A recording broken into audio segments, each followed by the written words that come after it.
Welcome to the Psychology World podcast. I'm Connor Whiteley, bringing you psychology news, articles, and other interesting psychology-related articles. Where I can find the podcast notes and more interesting psychology-related things, and you can get your free 8 psychology book box set at connorwhiteley.net. Now let's get on to the show. Hi everyone, and welcome to episode 184 of the Psychology World podcast with me, Connor Whiteley. And today's episode is on how does terror management theory link with Christmas? And it is Thursday, the 15th of December 2022 as I record this. So today's episode is definitely a great way to wrap up 2022, because even though this sounds like quite a bleak episode, because we're talking about death and death anxiety, I promise you this is not bleak or depressing, because this really does have a great, really quite uplifting message at the end of it. So please just definitely keep listening. This is a great fun, and I really did enjoy today's episode. So moving on to the psychology news section, we're reading from the British Psychological Society Research Digest. And this one is from the 8th of December 2022. So the first one is, the placebo effect can make us move even faster. The placebo effect is a pretty astounding thing.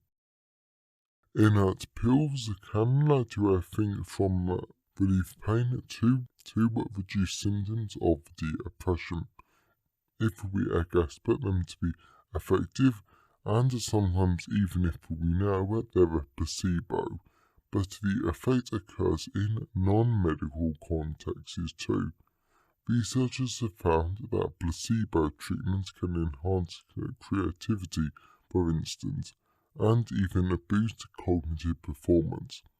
Now, a study in Scientific Reports has shown that a placebo can make us move faster. After sham electrical stimulation to the arm, participants made faster goal-directed movements, a finding that could help develop rehabilitation studies for people with motor impairments. So, to be honest, there's not a lot I can say about this. It's just the placebo effect. You really have got to love it.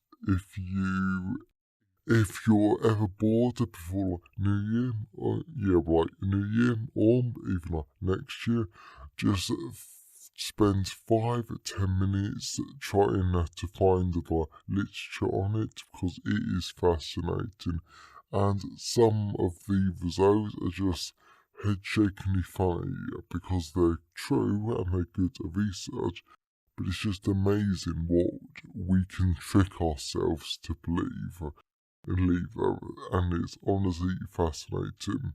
I think it has to be one of my favourite effects, because it's just amazing, and it really does show the power of the human mind.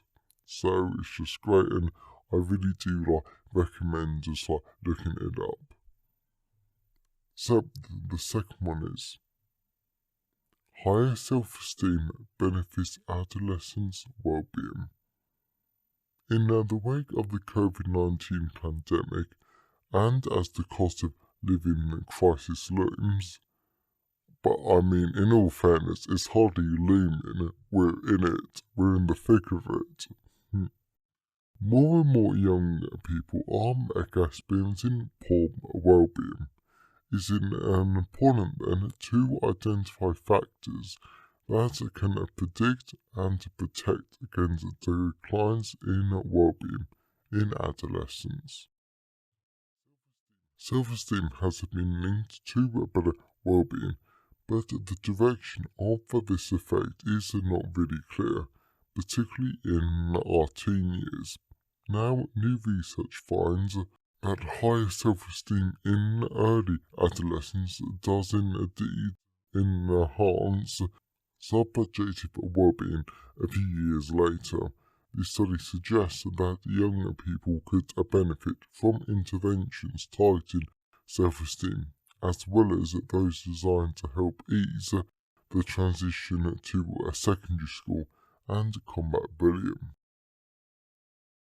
So it's actually quite nice that the actual research article itself has actually done recommendations, but I know that when I was in secondary school, there were some, well, I would say during former time, so for half an hour a day there were some classes I would sort of say were designed to increase well-being and self-esteem. But the problem with anything school related is that unless it's part of a curriculum, schools don't really focus on it, and sometimes they do it quite half-heartedly. This was one of those times, so I would say yes, you can give classes or interventions or anything school related to adolescents to improve self-esteem and well-being, but unless you've got the people to deliver it effectively, and unless the teenagers themselves are interested, then I don't know, I sort of feel like you're not wasting your time because you're still giving them the information. It's just they might not use it effectively. So it's a tough one, but I'm sure that some of you listeners do have children, family members that are adolescents. So I would just say maybe, yeah, but maybe recommend it to them, focusing on their self-esteem, or I don't know, but just trying to apply this information to improve their lives.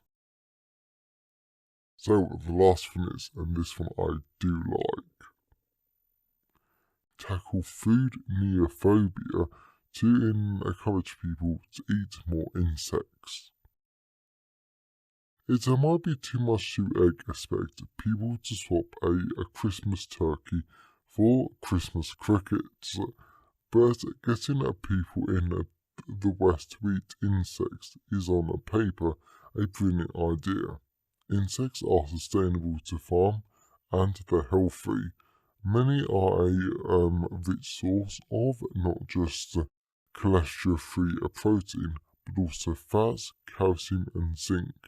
The problem of course, is that whilst the billions of people in the world do eat insects, many Westerners, including those who would happily peel on and munch on a prawn, find the idea of it disgusting. Now, where a paper in personality and individual differences identifies one possible solution, encourage people to become more adventurous eaters. The team finds that food neophobia, or fear of new food, predicted whether US politicians would try a roasted cricket, whilst feelings of disgust or hunger did not. So this, I think, is just brilliant because I remember watching the Great British Bake Off this year, and Prue really commented on someone using a cricket flour because, and she mentioned that they're sustainable and they have a sort of nutty flavour. And I have sort of seen them, I've just not picked them up. But equally, I saw them a few years ago, so I wouldn't have picked them up back then. Any way though.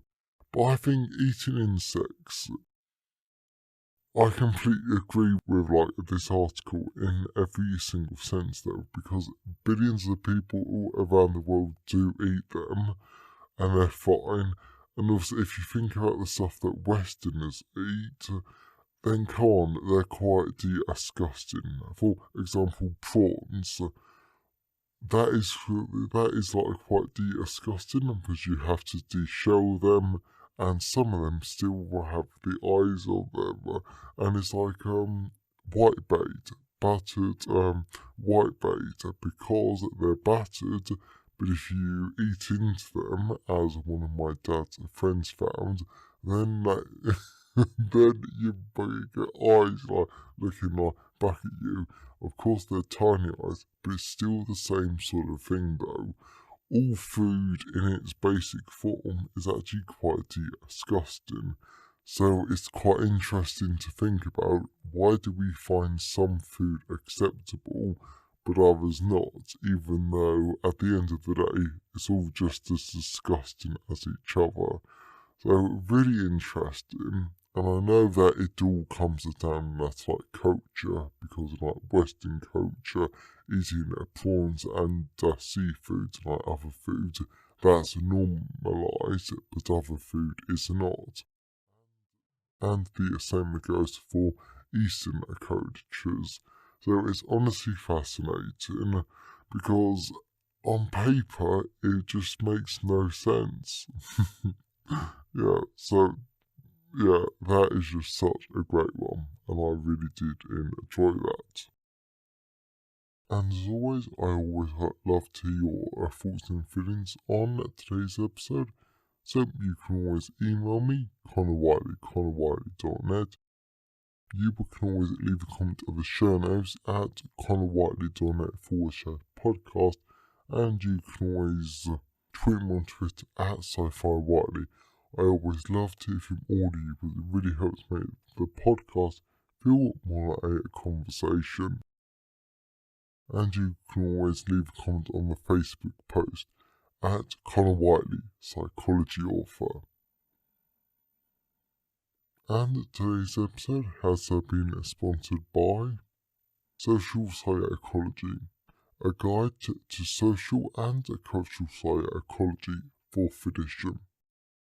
And the reason why this is a great sponsor for today's episode is that because today's podcast episode focuses on how terror management theory links to Christmas. But in this great book, though, not only does it cover terror management theory in a lot more different contexts, and it actually goes into a lot more depth on it. It talks about tons of other fascinating topics. For example, the psychology behind persuasion, social groups, the individual, social identity, and so many more topics that you're going to absolutely love. And like always, this book is written in my normal conversational and in occasional style, so don't worry, you will not be reading a boring textbook. So whether that is social psychology, a guide to social cultural psychology, 4th edition, available from all major ebook retailers, and you can get the paperback and hardback version from Amazon, your local bookstore or local library if you request it. So that's enough of the psychology news section. So let's move on to the content part of today's episode. So moving on to the content part of today's episode. So we're going to be talking about what terror management theory teaches us about the holidays. So I have to admit, first of all, even though this is a fantastic podcast episode and a great way to actually end the year, this does get a little bit, I don't know, I would say dark, in the sense that we're talking about death and that we're gonna die. But at the end of it, this does have a really good, really uplifting holiday themed ending. So definitely keep listening. So let's dive into it. How terror management theory connects to a Christmas. The holidays and the Christmas season is a wonderful time of year, filled with singing, presents, and most importantly, well, at least to me, the food. Oh yes, and the friends and the family too. I love a Christmas because it is always such a fun time of year, and it's so nice to have a little downtime towards the end of the year when we can all come together to give our presents, spend time together, and see our friends and family. However, we also need to remember that a Christmas can also be a strange time of year for all of us too, because of the friends and family members that we've lost. I know but that is always a minor theme at our Christmas Day celebrations because my paternal granddad comes to us every Christmas now, only because my grandma died in April 2020. Thankfully, that wasn't COVID related, and the same goes for my great aunt. She only comes out to us every Christmas now because of her husband died of dementia in March 2021. So there is always a very, very minor theme of loss at our Christmases. And I'm hardly alone in this because I'm sure that some of you listeners also experience the same each Christmas. Leading us onto terror management theory, which is a branch of psychology research that was developed in 2015 with Jeff Greenberg, Tom Sikowicz, and Sheldon Solomon writing the book The Worm at the Core, which is all about death anxiety, with the book proposing that death anxiety drives people to adopt a worldview that both defends as well as protects them from facing reality.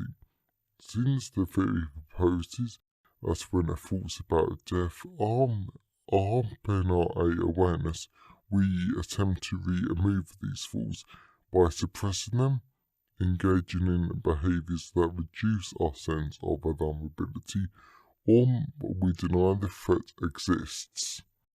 And also, I didn't put this in the blog post, but I mean, to come up with such an idea in the first place, I mean, you've got to be a bit pessimistic about life.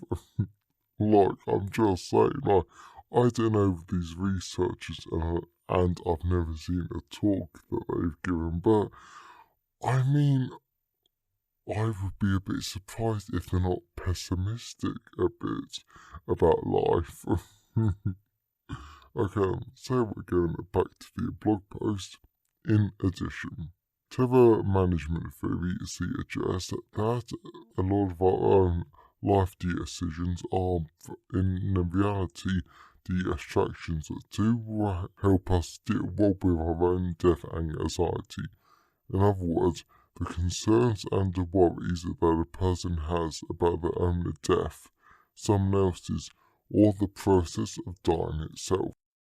And I realise now that when I thought of doing this podcast episode, I thought it would be really cheery, but now I realise that I'm talking a lot about death. But I promise you, it does get more cheery soon. Anyway, life choices like our careers, rituals, and routines are all ways that allow us to give a meaning and purpose to our lives. And this allows us to believe that we're playing an important role in the world. Yet, according to this theory, these are only the abstractions from our death anxiety, and the truth is that we live in a meaningless world. Now, personally, I can see where this is coming from, because in its most basic elements, it is correct, since in the grand scheme of things, the human lifespan is a mere flash of light. When in reality, everyone can make a small, meaningful changes in another world, and I choose to believe that this does have an impact over time. For example, And I've got to say, I know I go quite extreme with the next few examples, but I still think they're valid.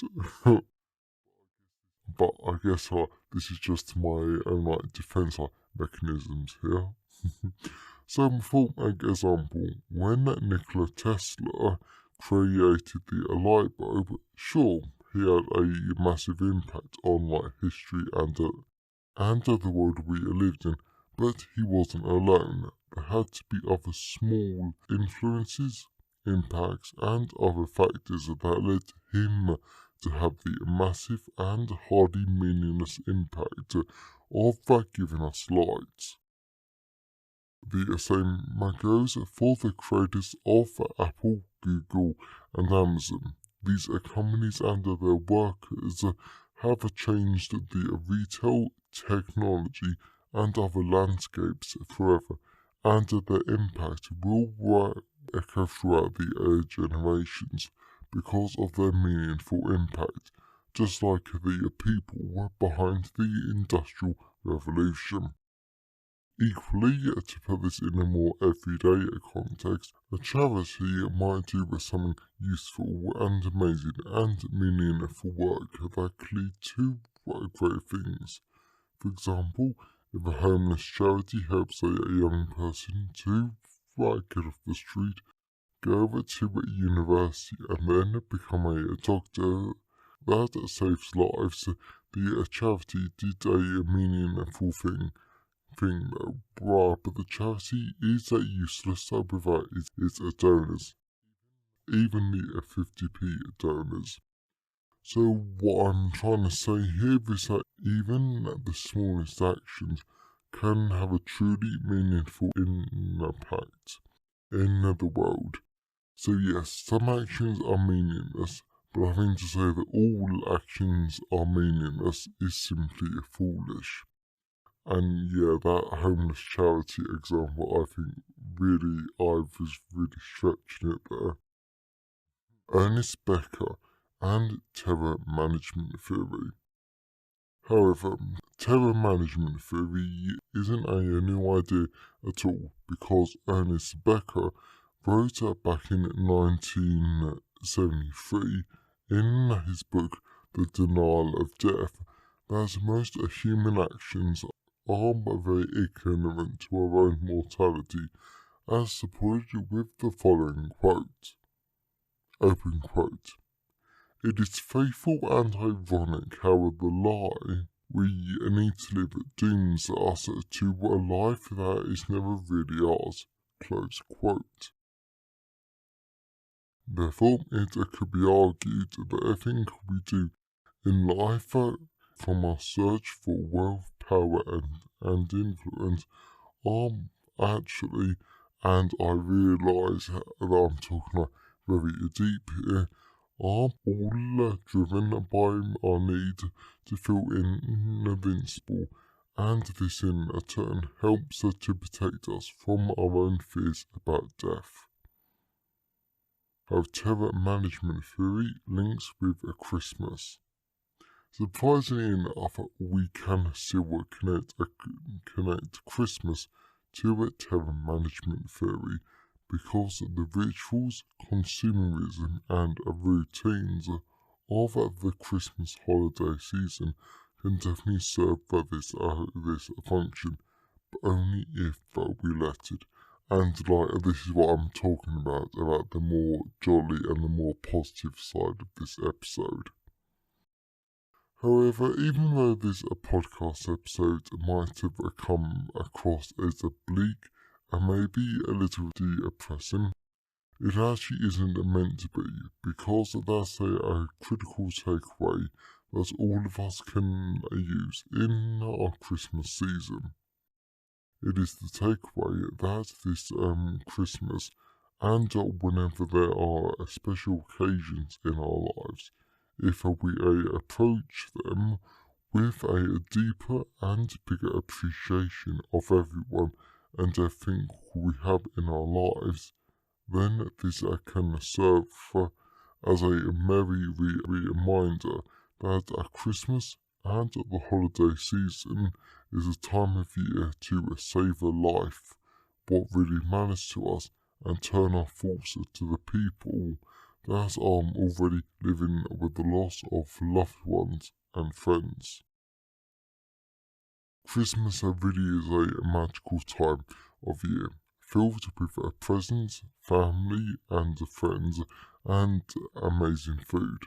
But that is why Christmas is such a powerful time of year, because it really is the time of year to make ourselves feel better, strong, and certainly a lot less fearful about what will happen to all of us in the end. So I really hope that you enjoyed today's episode and that you got something out of it. I know that I definitely did. I think this was quite a surprising one because I didn't quite realise how bleak it would turn out at the end. But I think that this is a great way to end the year though, with a bleak episode, but with such a hopeful message at the end of it, because let's all start appreciating the people and the things that we have in our lives. So, if you know someone who enjoyed today's episode, then please share it with them. I'm always really grateful when wonderful people help spread the word about the podcast. And definitely check out Social Psychology, a guide to social and cultural psychology, 4th edition. It's a brilliant book, and if you're interested in this topic, then there's plenty more on it in the book. But if you didn't want to buy a book, because you still wanted to give the podcast a bit of support, then you can buy me a coffee at buymeacoffee.com/Connor Whiteley. So, Happy New Year, everyone, and I'll see you next time. Thanks for listening today. I hope you enjoyed it. If you want to see the show notes, then please go to connorwhiteley.net. And if you want a free 8-book psychology box set, then please go to connorwhiteley.net. Have a great day, and I'll see you next time.